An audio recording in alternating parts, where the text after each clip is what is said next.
Hello and welcome to Lost Love Chronicles.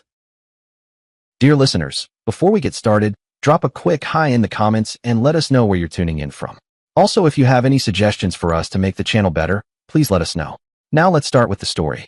Ezekiel Smith wasn't born into wealth or privilege. Everything he had, he earned through grit, perseverance, and an unwavering belief that hard work paid off. From a young age, Ezekiel understood that nothing in life would be handed to him. If he wanted a future, he'd have to build it from the ground up. And that's exactly what he did. By the time he reached his 40s, Ezekiel had built a thriving business brick by brick, deal by deal. Success didn't come easy, but he had fought tooth and nail for it. And now, the rewards were pouring in. The money was good. The respect was better. Life, it seemed, had finally rewarded his sacrifices. But if you asked Ezekiel what his greatest accomplishment was, he wouldn't point to his company or his bank account. He'd smile and say one word: family. At the heart of that family was his wife, Elizabeth Smith, Liz, as he called her. And Liz was unforgettable. She had a presence that lit up every room she walked into. Her long, flowing hair, dazzling smile, and a figure that turned heads wherever she went made her impossible to ignore. But for Ezekiel, it wasn't just about looks. What drew him and what really captivated him was her mind. Liz was smart, sharp, ambitious in a way that made Ezekiel feel like he'd met his match. The moment they met, something clicked. "You always this charming?" Liz had asked with a teasing smile, swirling her wine glass during their first dinner together. Ezekiel had grinned. "Only when I'm sitting across from someone who makes me forget my own name." She laughed, rich and genuine. That laugh stayed with him long after the night ended. They dated, and the connection deepened. Love grew fast but strong. Friends said it felt like watching a real-life fairy tale unfold. And when Ezekiel finally proposed, there was no hesitation. Their wedding was the stuff of dreams, grand, elegant, and talked about for months. Guests left believing in soulmates again. Soon after, their son Ryan was born. From the moment he held that tiny baby in his arms, Ezekiel knew what his purpose was. Ryan became his everything. Every early morning meeting, every late night at the office, every deal signed, it was all for them. For Liz. For Ryan. For the life they were building together. But Ezekiel's world didn't begin with his wife and child. Before them, there was someone else who had been by his side through every trial and triumph: Wesley Jones. Wesley wasn't just a friend. He was Ezekiel's brother in every way but blood. The two had grown up on the same block, scraped their knees on the same sidewalks, and fought the same neighborhood bullies. They were there for each other through thick and thin schoolyard crushes, broken bones, heartbreaks, and dreams. They'd graduated together, celebrated every win, and leaned on each other during the losses. When Ezekiel decided to take the leap and start his own business, there was no question who he'd turn to. "You in?" Ezekiel asked one late night, hunched over blueprints and market research at his cramped kitchen table. Wesley didn't even blink. "I was in before you asked." That was all Ezekiel needed to hear. From that point on, Wesley wasn't just a supporter, he was a full-fledged partner. Wesley Jones knew Ezekiel Smith better than anyone. He knew his deepest hopes, the fears he rarely voiced, the goals he chased with relentless focus. If you saw Ezekiel, chances were Wesley wasn't far behind. To the outside world, their bond was unshakable, brothers not by blood, but by life. And Ezekiel? He seemed to have it all. A stunning wife, a beautiful child, a thriving business, a best friend who stood beside him through it all. To the world, Ezekiel Smith was living the American dream. But dreams have shadows. And perfect pictures? They often hide the cracks just beneath the surface. Behind the polished family portraits and glowing anniversary posts was a reality much harder to frame: a marriage quietly unraveling. The smiling selfies? They couldn't capture the silences between them. The vacations? They didn't show the emotional distance growing wider with each passing year. Elizabeth Smith was never just Ezekiel's trophy wife. She was intelligent, ambitious, and driven in her own right. In the early days, she admired Ezekiel's work ethic. She respected his ambition and how tirelessly he worked to build something lasting for their family. But as the years wore on, admiration gave way to frustration. Early mornings became late nights. Even on weekends, Ezekiel's mind was elsewhere, on spreadsheets, emails, client calls. Physically present but emotionally vacant. One evening, as Ezekiel sat on the couch, typing furiously on his laptop, Elizabeth sat across from him, arms folded. "Zeke," she said softly. He didn't look up. "Yeah. We haven't had a real conversation in weeks." "We're talking now," he muttered, still typing. "No, you're talking to your screen." "I'm talking to your shadow." He finally looked up, his brow furrowed. "I'm doing this for us, Liz. For Ryan. For you." She stood up. "I don't need a provider, Ezekiel. I need a partner." He didn't know how to respond. To him, love was action, sacrifice, provision. But to Elizabeth, it had become something hollow. And that's when Wesley's presence began to shift. Wesley had always been around trusted, familiar, a constant in their lives. He came over for dinner, played with Ryan, helped out when needed. For years, Elizabeth had seen him as a friend. Nothing more. But now, something felt different. Wesley started lingering a little longer after Ezekiel left for work. He offered to help with errands. When Elizabeth wore a new dress one evening, Ezekiel barely glanced at her. But Wesley, you look incredible, Liz, he said, smiling in a way that lingered a beat too long. She blinked. Thanks. It's just something I pulled from the back of the closet. Well, it's working, he replied. The compliments, the attention, it all felt innocent enough. But Elizabeth noticed how he looked at her, how he really listened when she spoke. One afternoon, while Ezekiel was at a late meeting, Elizabeth sat on the porch, sipping coffee. Wesley joined her, setting down 2 mugs. I brought you a fresh cup, he said.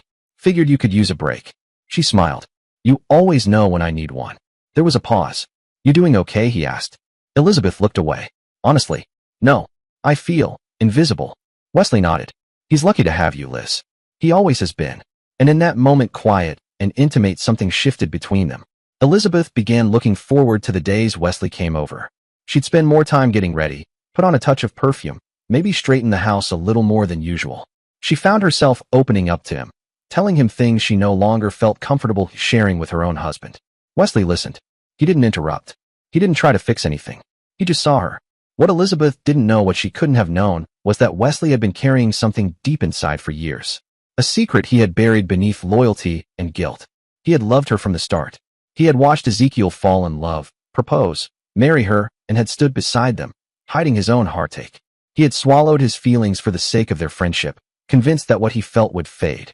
But now, as Elizabeth leaned on him, as her marriage frayed at the edges, and she turned to him not just as a friend, but as a confidant, those long-buried emotions surged back to the surface. It began quietly, almost innocently. An emotional affair formed in the spaces Ezekiel didn't occupy long, private conversations during quiet afternoons, or whispered confessions late at night when the house had settled into silence. Their connection deepened in the shadows, beyond what either of them dared admit at first. Late-night texts became a ritual. Elizabeth, can't sleep again. Just lying here, thinking. Wesley, about him. Elizabeth, about everything. I feel like I don't exist anymore. Wesley, you do. To me, you always have. At dinners, when the 3 of them sat together, Ezekiel, unknowingly flanked by betrayal glances, passed between Elizabeth and Wesley. Lingering. Unspoken. Dangerous. They played their parts well. Laughed when appropriate. Passed the salt. Pretended. But then came the night everything changed. Ezekiel was out of town on business. A late meeting, a hotel room miles away, his thoughts buried in profit margins and client calls. As usual, Wesley came by to check on Elizabeth and Ryan, to be helpful, supportive. Just like always. Once Ryan was tucked into bed and the house had quieted, Elizabeth poured 2 glasses of wine. She and Wesley sat on the living room couch, the air between them thick with all the things left unsaid. Elizabeth stared at her glass. Do you ever feel like you're screaming, but no one hears you? Wesley looked at her carefully. All the time. She let out a tired laugh. He's not a bad man, Wesley. He's just gone. Even when he's here, he's not really here. I don't know when I stopped being his wife and became just someone he provides for. Wesley shifted closer. You're not invisible to me, Liz. You never have been. She turned to him, surprised. You don't have to say that. I'm not just saying it, he said. I've loved you for years. I just never had the right to tell you. Her eyes widened. A silence fell between them. And then just like that, lines blurred and boundaries shattered. That night, they crossed the threshold they had danced around for weeks. What began as stolen glances and lingering words turned physical. The affair began not in a flurry of passion, but in vulnerability, in longing, in the illusion that something broken could be mended in secret. And the thing about affairs? They're rarely just about lust or loneliness. They become sanctuaries, hidden, intoxicating, a world apart from reality. And that's what Elizabeth and Wesley created, a secret space that made everything else feel dull by comparison. With each encounter, Elizabeth began to feel alive again. No longer just a mother. No longer just a wife lost in her husband's shadow. While Ezekiel stayed late at the office, Wesley would come by. When Ezekiel traveled, Wesley stayed the night. They perfected their lies until they could tell them without hesitation, without guilt. But something shifted. What began as a release became a dream. A future. A fantasy. They started imagining a life together without Ezekiel. One where they could go out in public, hold hands without looking over their shoulders, live openly, freely, and deeply in love. On a quiet night, lying together in Elizabeth's bed, the one she once shared with Ezekiel, she whispered, "What if this didn't have to be a secret anymore?" Wesley stared at the ceiling. "You mean, really be together? No more hiding?" She nodded slowly. "Wouldn't that be better than sneaking around for the rest of our lives?" It was then that Wesley remembered a detail Ezekiel had once mentioned offhandedly years ago when they were both sitting in his home office, going over financial planning. "I took out a life insurance policy," Ezekiel had said, tapping a folder. $1 million. "If anything happens to me, Liz and Ryan will be okay." Wesley had nodded, not thinking much of it at the time. But now it echoed. He turned the thought over in his mind. If anything happens to me, Liz and Ryan will be okay. Elizabeth was the sole beneficiary. Of course she was. Ezekiel had trusted her with everything. And he had trusted Wesley. Wesley knew about the policy. Knew Ezekiel was even considering increasing it with the business thriving. And somewhere deep inside, a thought flickered. What if Ezekiel wasn't around anymore? What if fate gave them an opening? Elizabeth would be free. She'd have $1 million. They could start again somewhere new. No more lies. No more pretending. At first, it was just that, a thought. Dark. Fleeting. The kind of idea you push away the moment it appears. But the more they dreamed of a future together, the more that idea refused to stay buried. It started to feel real. Tangible. Elizabeth had gone so far down the path, she could no longer see where it began. Her life had split in two. One public, polished version where she smiled next to Ezekiel at company dinners and kissed him goodbye each morning. And the other secret, intimate, dangerous, where she lay beside Wesley, whispering dreams of escape. And yet, guilt never truly settled in her chest. She convinced herself she was the one betrayed. Ezekiel had built walls of work around himself and locked her out. He had chosen boardrooms over bedrooms, contracts over connection. He hadn't seen her for years, not really. Not the way Wesley did. "He stopped choosing me," she told Wesley one night as they lay in bed, shadows pooling across the sheets. Wesley brushed a strand of hair from her face. "Then maybe he doesn't deserve you." Elizabeth looked up at him, her voice barely audible. Maybe he never did. Wesley was caught in a storm of conflict. His whole life, Ezekiel had been his anchor, his brother in all but blood. They'd shared childhood memories, secrets, milestones. And now, he was planning to destroy the very man who had given him everything. But that other voice inside him, quiet, persistent, kept whispering. He took her for granted. You would have cherished her. You do. And as the affair deepened, so did their fantasies. Their conversations shifted. No longer just stolen kisses and midnight texts, but future plans. A new city. A new life. The three of them, Elizabeth, Wesley, and Ryan, free from the lies and burden of Ezekiel's presence. One evening, curled up together in the living room while Ryan slept upstairs, Elizabeth stared into the distance and murmured, "Sometimes I wonder what it'd be like if he just disappeared." Wesley glanced at her, tension creeping into his jaw. "You mean, like for good?" She didn't look at him. "It would solve everything, wouldn't it?" There was a silence. Then Wesley gave a hollow chuckle. "Maybe he'll have a little accident someday." Elizabeth smiled faintly, but her eyes didn't soften. Maybe. At first, they played it off as dark humor, unspoken tension dressed in sarcasm. But over time, the veil thinned. They started talking seriously. Quiet, calculated, chilling. Elizabeth, his business trips, no one checks on him. If something happened, no one would know for hours. Wesley, he jogs at night. Same path every time. Alone. Elizabeth, and he always answers when you call. As Elizabeth dug into the life insurance policy, she discovered everything she needed. There was a 2-year contestability clause, already expired. The payout was clean, with no restrictions under accidental death. She understood what documentation was needed, what red flags might arise, what loopholes existed. She never said the word murder. She didn't have to.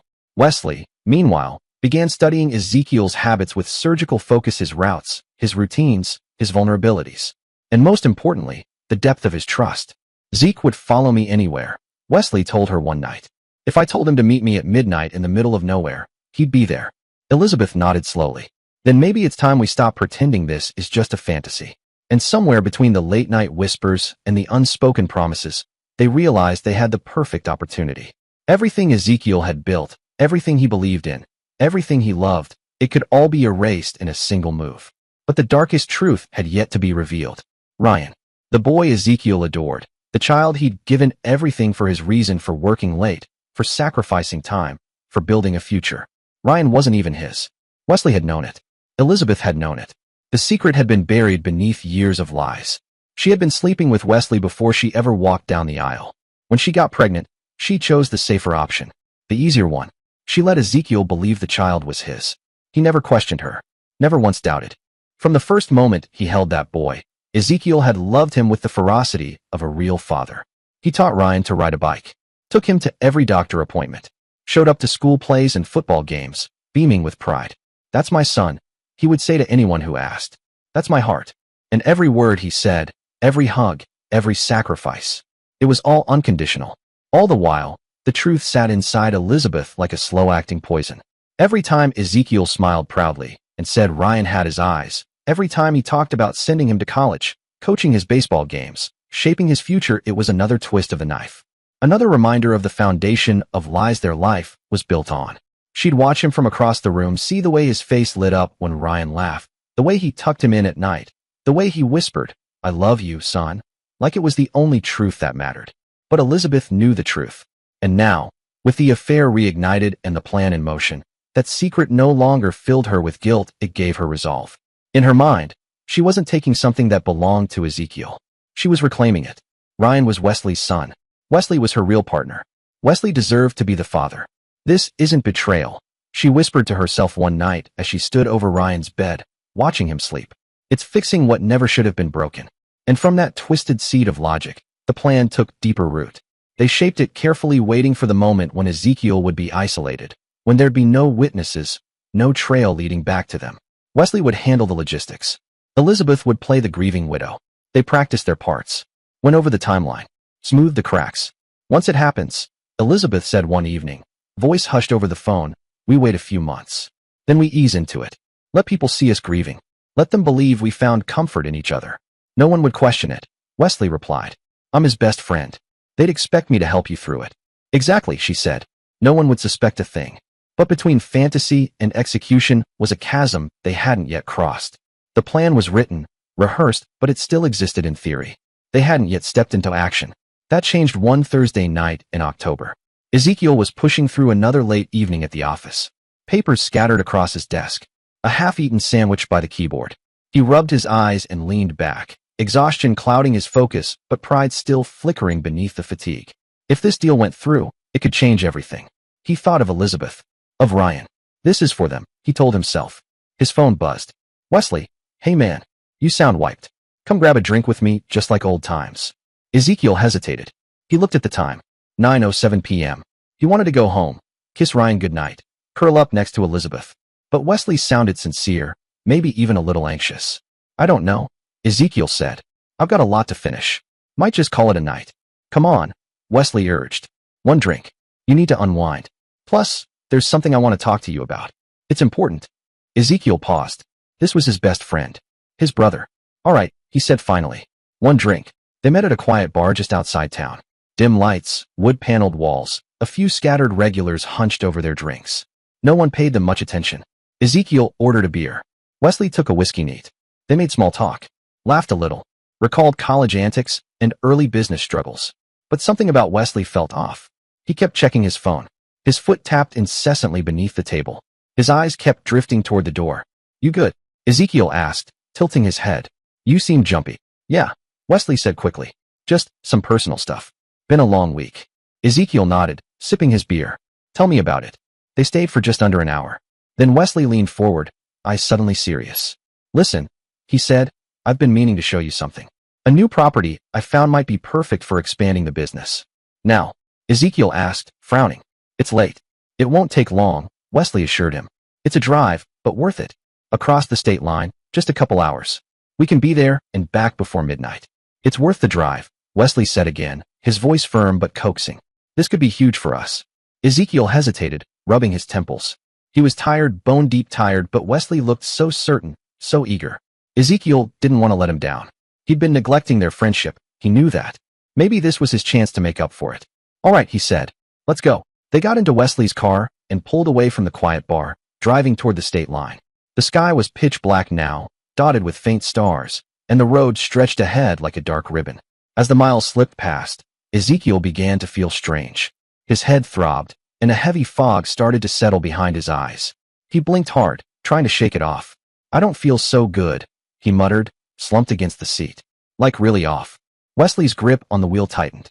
You're probably just exhausted, he said quickly. Long day.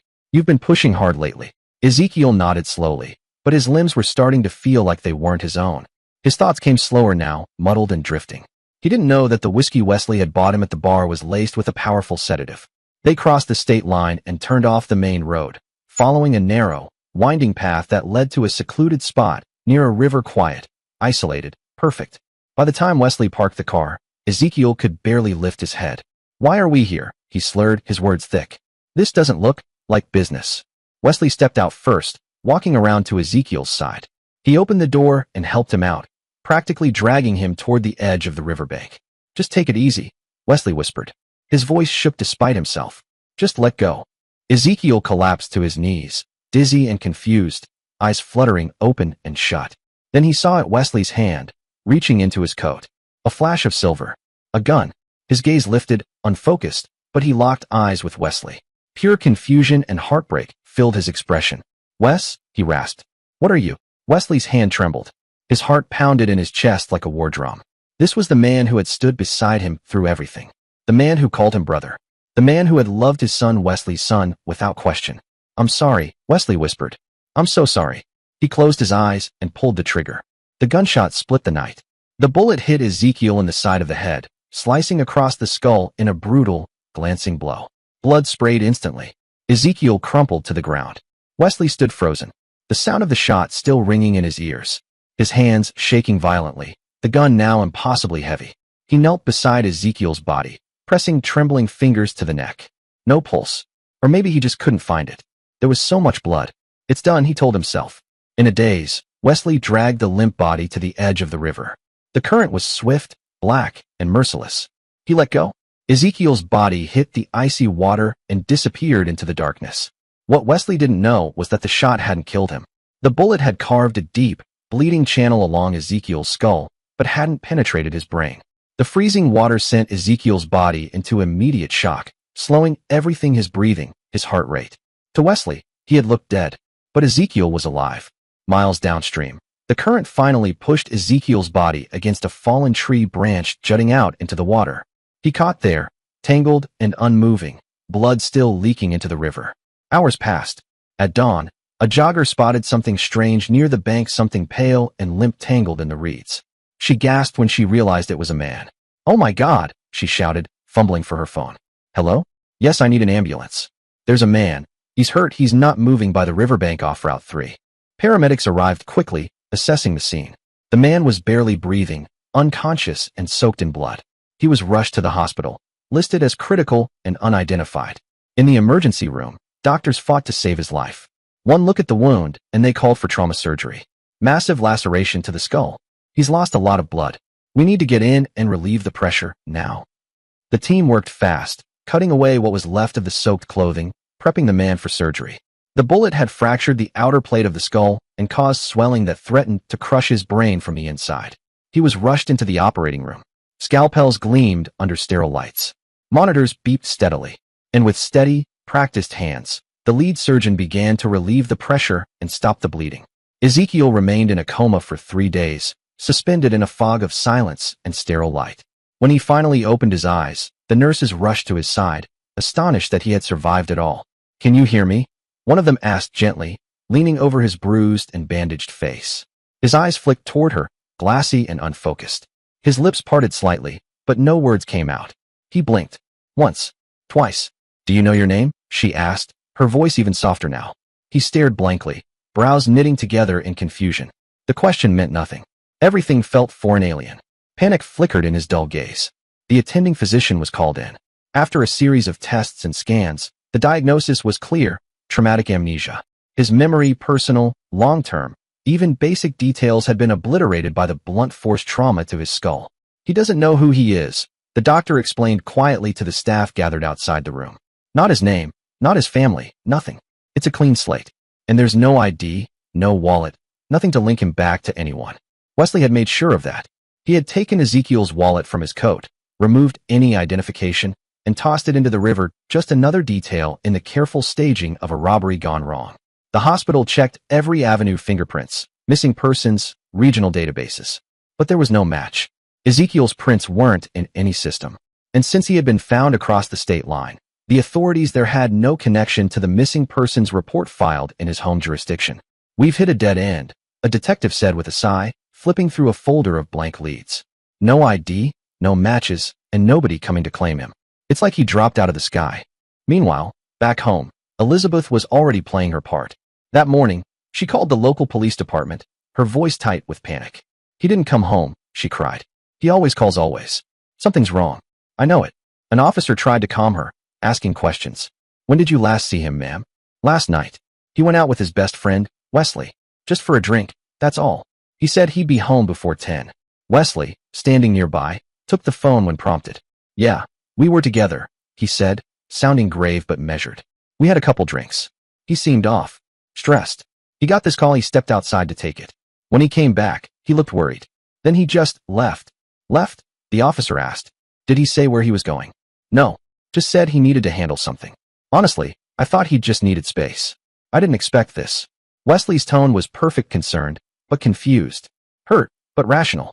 He hinted at vague business troubles, suggested maybe Ezekiel was being threatened, maybe he owed someone money. It was a subtle deflection, and it worked. The police began to follow that theory. When Ezekiel's car was discovered abandoned near the river, with blood on the driver's seat and the window smashed from the inside, it confirmed their suspicions: robbery or targeted violence. Elizabeth clung to the narrative with unflinching devotion. She appeared on the local news that evening, her face pale and drawn. "If anyone knows anything at all, please come forward," she said, choking on the last word. "He's a good man, a good father. He wouldn't just disappear." She organized search efforts, mobilized the community. Cameras captured her clinging to a framed photo of Ezekiel and Ryan, eyes red-rimmed, voice shaking. The public rallied around her. She was the grieving wife. The story was tragic and believable. Wesley remained at her side through it all. He helped her organize the vigils. He hugged her in front of reporters. He picked up Ryan from school, stood by Elizabeth during press conferences, and reassured everyone that they were doing everything they could. But behind closed doors, behind the masks they wore in public, he and Elizabeth were already quietly and coldly aligning the next steps. They were, at last, secretly planning a future with her. For 2 long months, hope slowly drained from the investigation. With no fresh leads, no sightings, and no body recovered, the police reluctantly reclassified Ezekiel's disappearance as a presumed homicide. The theory was straightforward: a robbery gone wrong. A successful businessman, missing without a trace, his blood found in his abandoned car near a river. It was tragic, but plausible. Elizabeth played her role to perfection.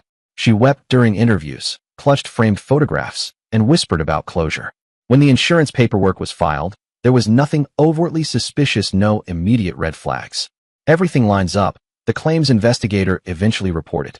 He had no enemies on record. There was evidence of a violent encounter. No financial motive from the wife. Payouts justified.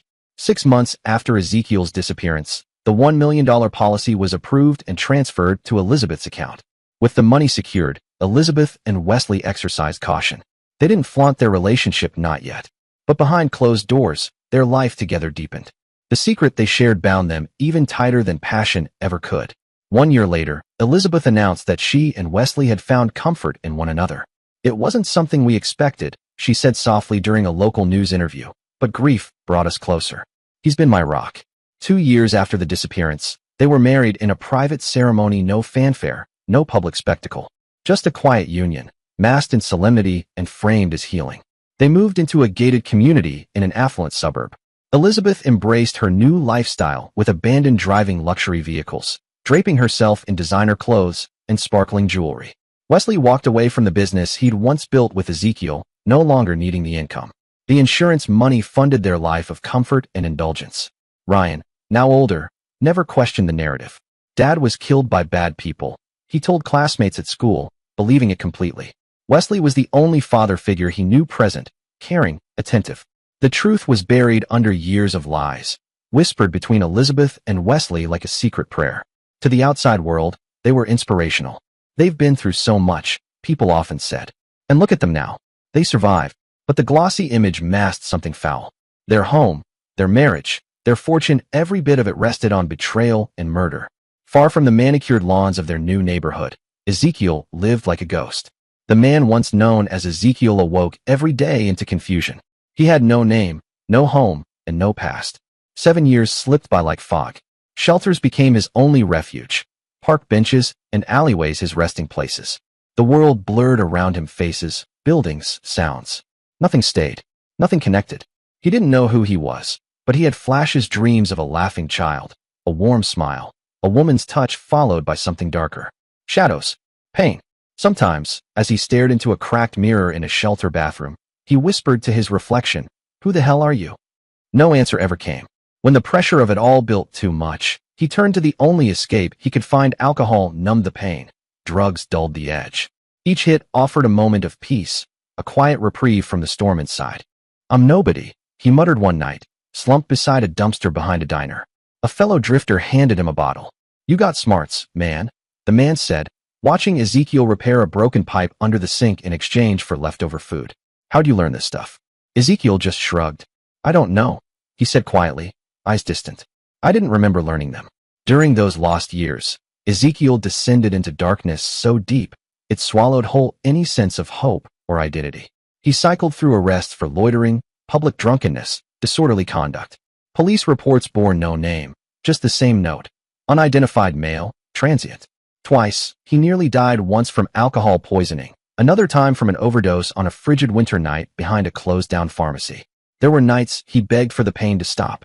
He stared at the ceiling of shelters and muttered to himself in a low rasp, "Why am I still here?" But even when the weight of not knowing who he was crushed his spirit, something primal kept him moving. A whisper in his gut, soft but unrelenting. "There's more. You matter. Someone's waiting." Then, 7 years after that night near the river, Ezekiel stood outside a halfway house with a duffel bag and trembling hands, and he made a decision. Enough. He checked himself into a rehab facility, broke through withdrawal and shame, and faced the slow, brutal work of healing. It wasn't noble. It was messy, agonizing, full of doubt. But day by day, he clawed his way forward. And as the toxins left his body and the haze lifted, something unexpected happened. His dreams changed. At first, they were just flashes. A boy's laughter echoing. A woman's silhouette in a sunlit kitchen. The sound of a name, Ryan. The fragments came like pieces of a puzzle dumped on a table. Then, one morning on a job site he'd taken day labor on a construction crew, a coworker called out, "Ezekiel, grab that ladder." He turned instinctively. When he realized what he'd done, he froze. He hadn't gone by Ezekiel in years. He'd introduced himself as Dan, short for John Doe, the name the hospital had used. But something about hearing Ezekiel struck a chord deep in his chest. That night, he lay awake on a cot, whispering the name to himself. Ezekiel. Ezekiel Smith. He didn't know where it came from, but it felt right. The final breakthrough came on a quiet afternoon. He was on break, sipping coffee in the shelter lounge when a local news report played on the small TV above. A cold case segment, a missing businessman from years ago. Ezekiel's eyes locked on the screen. A picture flashed, a younger version of himself. The name, Ezekiel Smith. He stared, mouth slightly open, chest tight. As the reporter recounted the case, a presumed robbery, a car by the river, a grieving wife, images flooded him. Being in a car, feeling dizzy, a hand on the wheel. Then Wesley's face. A gun, a flash. He dropped the coffee cup. It shattered on the floor. "Oh my God," he whispered, clutching his head. "Wesley, Liz, Ryan." His breath came in shallow gasps as memories poured in. His wedding day, the birth of his son, business meetings, laughing with Wesley, holding Liz's hand. Then betrayal. Cold metal. Pain. His name was Ezekiel Smith. He had a family, a life, and they had stolen it from him. Over the next few weeks, Ezekiel began piecing it together. He scoured libraries, public records, and old news archives. He found the original missing person reports, interviews with Elizabeth, Wesley's quotes, the staged heartbreak. Then came the obituary declared legally dead. Then a wedding announcement. Liz had married Wesley 2 years after he disappeared. He found photos online. Liz, radiant in a designer dress. Wesley in a tailored suit. The caption read, "A new chapter after tragedy." There was Ryan, too, older, taller, smiling beside Wesley with the easy comfort of a boy posing next to the man he called Dad. Ezekiel stared at the screen, hollow. "They killed me," he said aloud in a stunned, broken whisper. "They killed me, and they took everything." His voice trembled. "My life, my son, my name." And while he'd spent 7 years cold, hungry, and forgotten, they had been smiling in photos, wrapped in luxury, enjoying the fruits of his labor.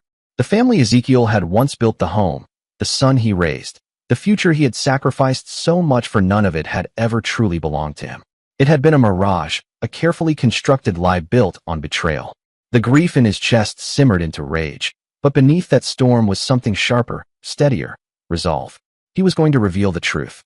He was going to get justice, and he was going to take back the life that had been stolen from him.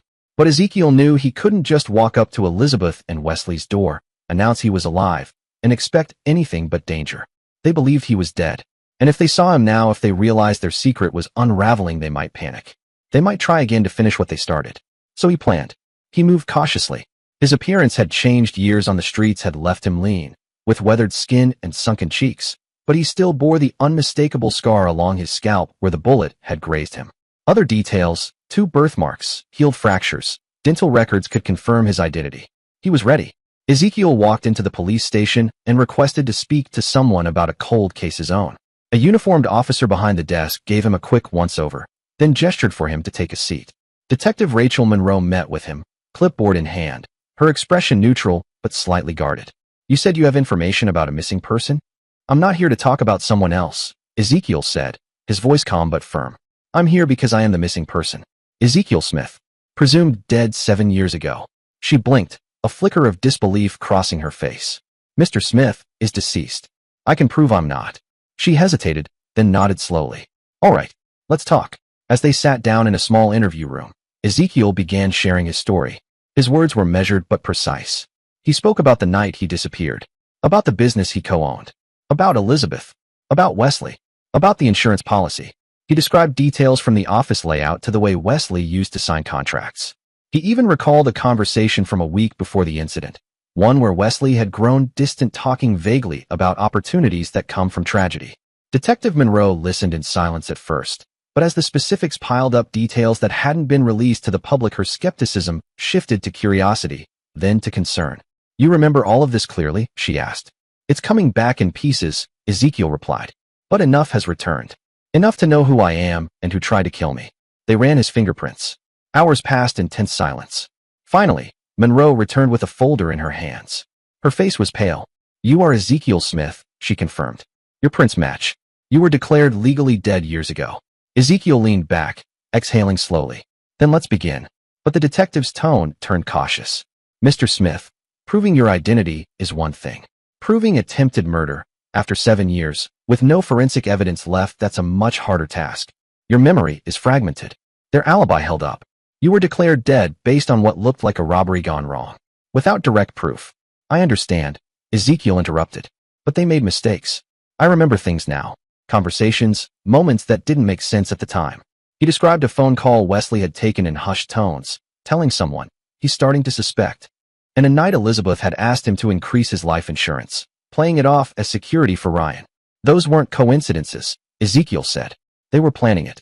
A few days later, Ezekiel stood in front of a familiar building, glass doors, polished steel letters on the front, W&L Strategic Consulting.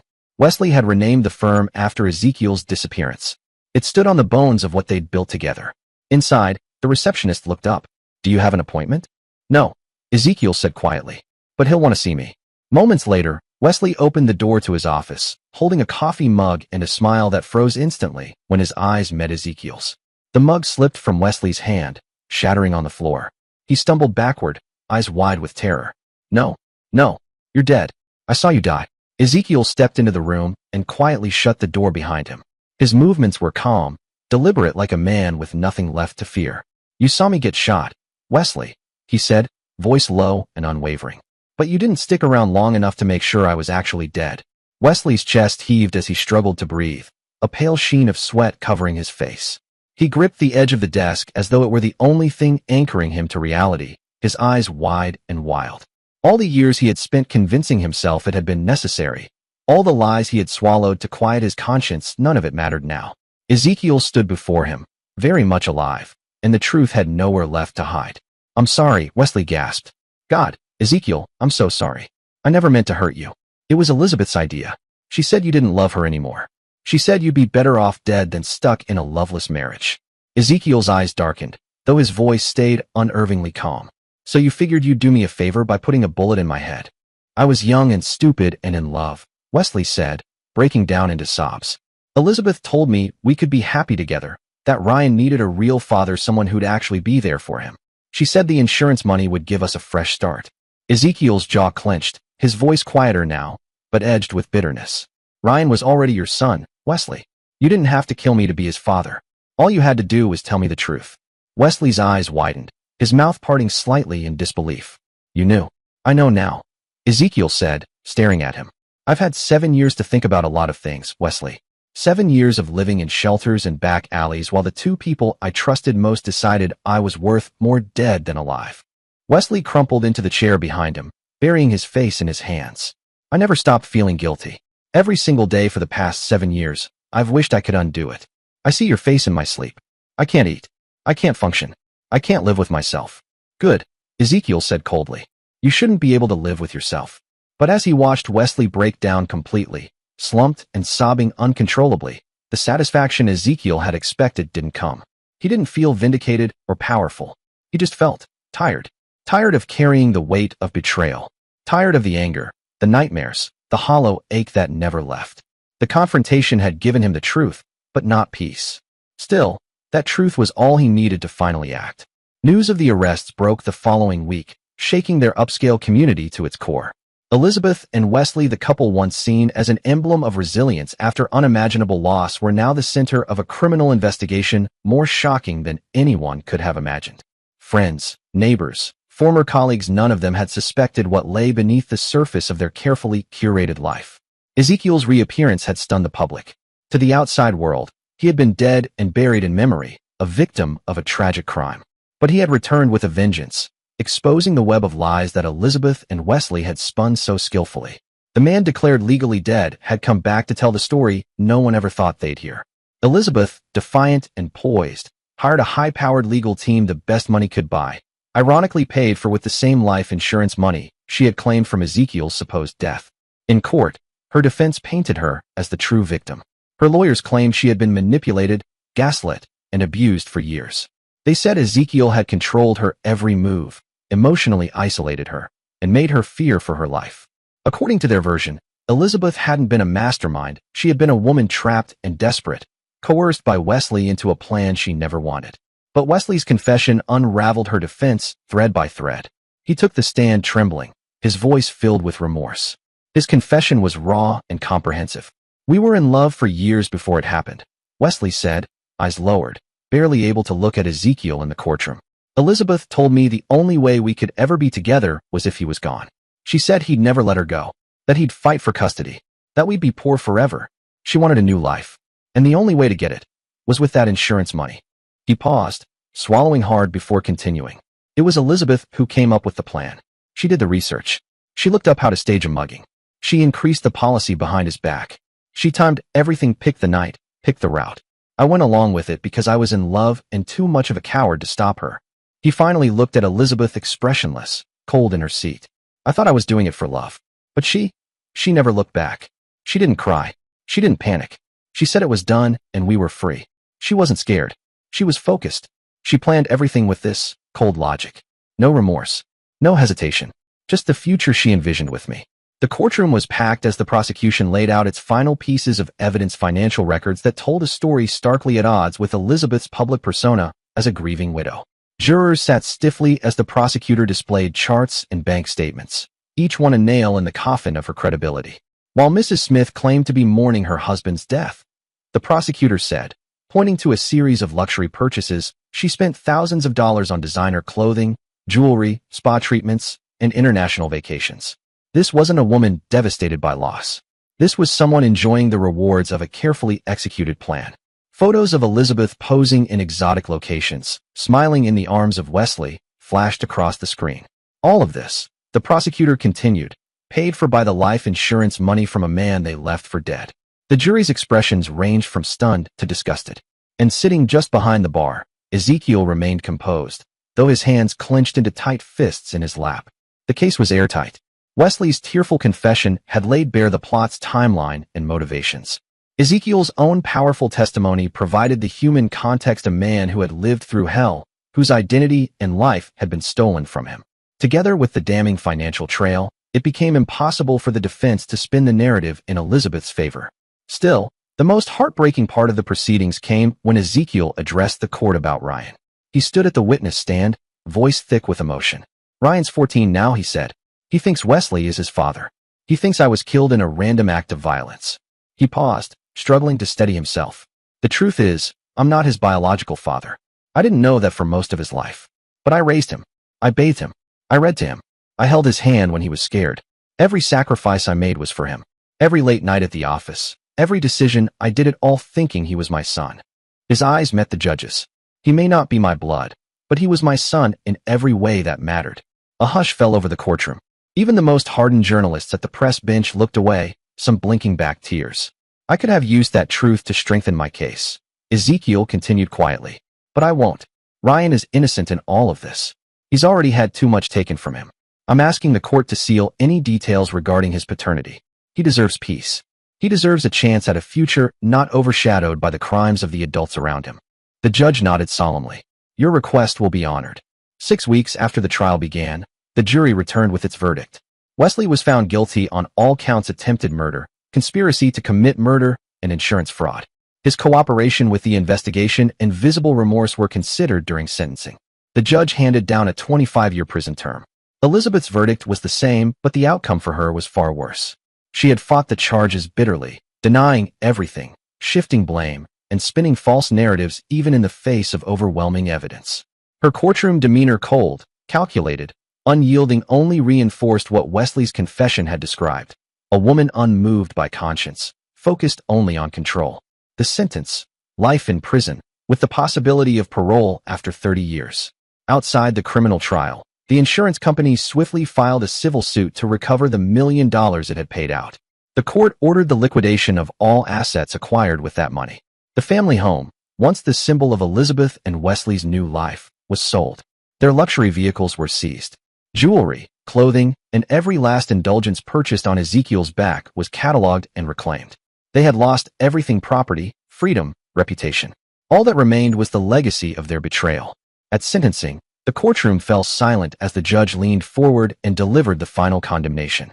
"This court has seen many cases driven by greed and betrayal," the judge began, voice unwavering. "But rarely have I encountered such calculated cruelty, paired with such a deeply personal violation of trust. You didn't just attempt to murder Mr. Smith for financial gain. You shattered a family, traumatized a child, and inflicted profound suffering on a man who loved and trusted you completely." The judge turned toward Elizabeth, eyes narrowing. "Mrs. Smith, you stood before your husband and took vows to love and honor him. Instead, you conspired to end his life.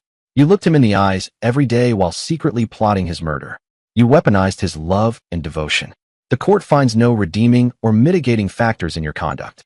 The judge's voice remained even, but the weight behind his words was unmistakable as he turned to Wesley Johnson. "Mr. Johnson," he said, "you betrayed a friendship that spanned decades. You exploited the trust of a man who considered you his brother. While your cooperation with the court is noted, it does not absolve the fundamental cruelty and treachery at the heart of your actions." Wesley sat with his head bowed, his face pale and drawn. The courtroom was silent, the air thick with judgment and consequence. At the conclusion of this trial, the judge continued, "The court hands down the following sentences." The gavel of justice struck with firm finality. For attempted murder, conspiracy to commit murder, and insurance fraud, Wesley Johnson is hereby sentenced to 25 years in state prison. Wesley blinked hard, as though the sentence, though expected, still hit with stunning force. "Your confession helped bring the truth to light," the judge said, his tone softening only slightly. "But it does not undo the betrayal or the pain you caused." Then the judge turned to Elizabeth. "Elizabeth Smith," he said, "you were convicted of the same charges. But unlike Mr. Johnson, you showed no remorse. You orchestrated a plan to murder your husband and profit from his death. You will now live with the consequences of your choices." The judge's eyes didn't waver. "You are sentenced to life in prison, with the possibility of parole after 30 years." Elizabeth sat stone-faced, her features tight, refusing to meet anyone's gaze. The sentence hung in the air like a bell tolling the end of an era. Afterward, the court turned to a more delicate matter: the future of Ryan. Though the boy was not Ezekiel's biological son, his connection to the child was clear. His care, his sacrifices, and the love he had shown were undeniable. The courtroom listened quietly as the judge delivered his ruling. "Mr. Smith may not be this child's biological parent," the judge said, addressing Ezekiel, "but he was the only father Ryan knew for the first 7 years of his life. He provided for him, loved him, and sacrificed for him. This court believes that remaining with Mr. Smith serves Ryan's best interests. Full legal custody is hereby granted to Mr. Ezekiel Smith. Ezekiel closed his eyes briefly, a wave of relief and responsibility washing over him. He gave a single nod, quiet, composed as the weight of his new duty settled on his shoulders. He didn't speak ill of Elizabeth or Wesley to Ryan. Never once. Whatever bitterness he carried, he buried it for the sake of the boy. He focused on healing, on rebuilding a life for both of them, even if the pieces never quite fit the way they once had. But time, as always, brought its own trials. For years past, one evening, not long before Ryan's 18th birthday, Ezekiel was standing in the kitchen when he heard footsteps behind him. He turned to find Ryan in the hallway, a duffel bag slung over his shoulder. The boy, no, the young man now stood there with red-rimmed eyes and an expression Ezekiel hadn't seen before, resolve wrapped in sorrow. "I'm leaving," Ryan said simply. Ezekiel felt something cold settle in his chest. "Ryan, what?" Ryan looked at him, eyes brimming with regret. "You've been good to me," he said. "Better than I deserved. But I can't stay here anymore pretending everything's okay. I look in the mirror, and all I see is him. Wesley, my father, and I know what he did to you." Ezekiel stepped forward. His voice was low, but firm. "You are not your father." Ryan's lips trembled slightly. "Maybe not, but I carry his name, his blood, and I can't carry that here anymore, not under your roof. I need to go. I'm sorry for what he did to you, Ezekiel. I'm so sorry." There was nothing more to say. Without waiting for a response, Ryan turned and walked out the door. Ezekiel stood in the hallway, unmoving, the silence stretching around him. He watched his son in every way that mattered, walk away, carrying the weight of a legacy he never asked for. Dear listeners, please share your thoughts in the comments section below and don't forget to like, share, and subscribe.